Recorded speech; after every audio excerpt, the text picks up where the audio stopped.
Welcome back, everyone. In his book, Christian Slaves, Muslim Masters, Robert C. Davis comments, interestingly, over this same generation, scholarship on Barbary Coast slavery has been tending in just the opposite direction of scholarship on slavery in the Americas. Some have suggested that for white Europeans, enslavement in the Maghreb was no more cruel or brutal than prison or even ordinary working life in much of Europe. Others have chosen to emphasize instances of Muslim masters' kind treatment of their bondsmen. History is, often as not, our present politics projected onto the past, and the ways in which the intellectual tide has flowed in different directions over these two sorts of slavery may well say more about our own times than about the world 300 years ago. To elaborate, Davis is discussing contrasting methodological developments among historians. His study looks at the enslavement of whites around the Mediterranean and points to scholarly trends toward softening those brutal realities. Meanwhile, slavery of blacks in the Americas is rightly treated with the full recognition of its brutality. Davis explains why such similar atrocities are treated differently. History is, often as not, our present politics projected onto the past. Davis wrote that in 2003, but since then the political climate that he referred to has only spread and become more infused into Western society. Activists in Western culture have organized society into groups of oppressors and oppressed, as if that hasn't been tried before. If you're an oppressed group, congratulations. You're rewarded with a phobe suffix that you can arbitrarily pin on your detractors in an attempt to silence them. In the West, Muslims take full advantage of this and of guilt culture more generally, with astonishing results. The history of slavery is a perfect example. Everyone in the West I have ever spoken to knows about the transatlantic slave trade. Nobody I have ever spoken to in the West who has not thoroughly studied Islam has ever heard of the Islamic slave trade. It's one of Islam's best kept secrets, but because the religion of Islam can be criticized only by risking the crime of Islamophobia, Western Muslims can make all kinds of claims about Islam as the religion that eradicated slavery. They can portray slavery as a Western problem and Islam as the solution. Do you agree with them? Or are you an Islamophobe? Or perhaps you believe that historical facts should be acknowledged regardless of the political climate. I, of course, believe the latter. So, let's look at 3 secrets of the Islamic slave trade. First, the Islamic slave trade was vast, both in numbers of slaves and in duration. John Azuma states, apart from this significantly high loss of life during the raids and the journey into servitude, he's referring to 1 slave being sold for every 10 killed. Conservative estimates suggest that between 11 and 14 million Africans were transported into Muslim lands outside tropical Africa over the past 14 centuries. The holiest city of Islam, Mecca, became the center of the slave trade in the world and remained so well into the 20th century. From there, slaves captured and brought from East Africa and the Sudan were distributed to all parts of Arabia and the Muslim world. Muslim legal scholar Bernard Freeman comments, actually, if we look closely, more people were transported in the Indian Ocean slave trade than in the transatlantic slave trade, and over a much longer period of time, and there's a good argument that the Indian Ocean slave trade still exists today. The Islamic slave trade therefore claimed millions of lives over many centuries. Number 2, the Islamic slave trade was associated with blackness.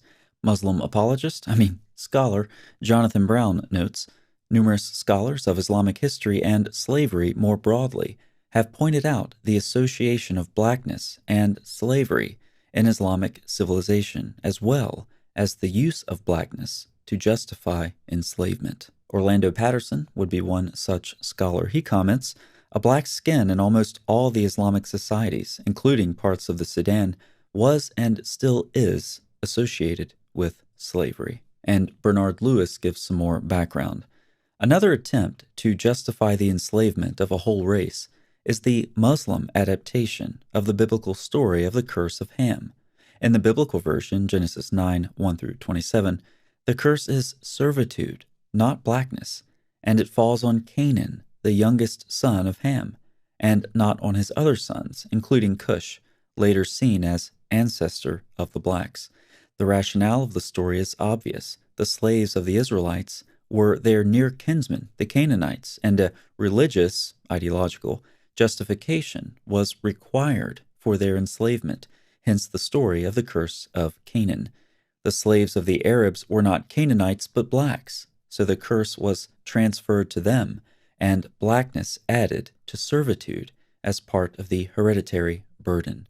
This story, though widespread, was by no means universally accepted. Ibn Khaldun and some other Arab writers reject it as absurd and attribute blackness to climatic and geographical factors. The idea, however, that blackness and slavery are somehow associated, as expressed in this story, was derived less from tradition than from reality.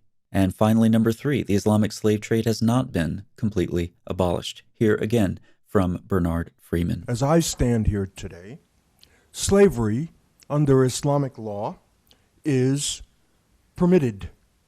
It is still permitted. But the Islamic slave trade has certainly slowed and transformed in recent decades.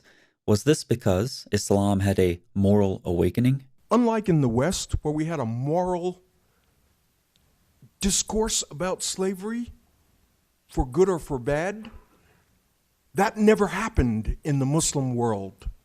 So the ordinary Muslim has never really had to confront the moral problem with respect to slavery and the existence of slavery in the Islamic law. And so anti-slavery norms that we take for granted here in America oftentimes don't exist in the Islamic conception, in the Muslim conception. Okay, so there was no moral awakening. It must have been something else. Freeman comments, this situation in the Hijaz did not change until 1962, when the new king, Faisal, under pressure from a very critical and ostensibly revolutionary regime in Egypt, as well as from the United States and the UK, announced that he was abolishing slavery in the kingdom, ordering the manumission of all slaves, and that the state would compensate those who deserve compensation.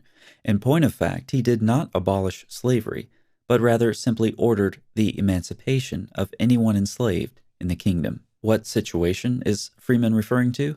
You heard it before from John Azuma. The holiest city of Islam, Mecca, became the center of the slave trade in the world, and remained so well into the 20th century. From there, slaves captured and brought from East Africa and the Sudan were distributed to all parts of Arabia and the Muslim world. Freeman puts it this way, the number of slaves in Hijaz can only be guessed. In 1930, they were said to make up 10% of the population of Mecca. The Hijazi regarded slaves as the most profitable and desirable investment. They were self-supporting and completely under their owners' control. Note that the West had its moral reckoning. The U.S. even fought a bloody war over the issue of slavery, and about 100 years after that, Saudi Arabia, the gatekeeper of the holiest city in Islam, simultaneously the slave capital, had to be coerced under international pressure from Western nations to address the problem of slavery. To summarize our third point, slavery in the Islamic world still has not been abolished. What happens when Islam comes? Many Muslims think that Islam abolished slavery. It did not. I have a good friend of mine who said that's what his parents taught him when he was raised in Palestine, that Islam is opposed to slavery. There's an argument to that effect, but it did not abolish the practice. Islam did not abolish slavery at its founding, contra the myth, and it still hasn't. The absence of moral discourse and public education on the problem of slavery in the Muslim world is therefore a significant cause for the surge in conditions analogous to slavery, and for revival of efforts to reinstate slavery and slave trading in the Islamic Middle East. Abolition remains an illusion. To summarize, the Islamic slave trade was vast, associated with blackness, and has not been completely abolished. The victims of the Islamic slave trade deserve to be remembered, just like victims of other terrible historical tragedies. And there are lessons that need to be learned from the past. But these lessons aren't being learned in the Islamic world, and one cannot hope they will be, not when the Islamic slave trade itself continues. Thanks so much for watching. I'll see you next time.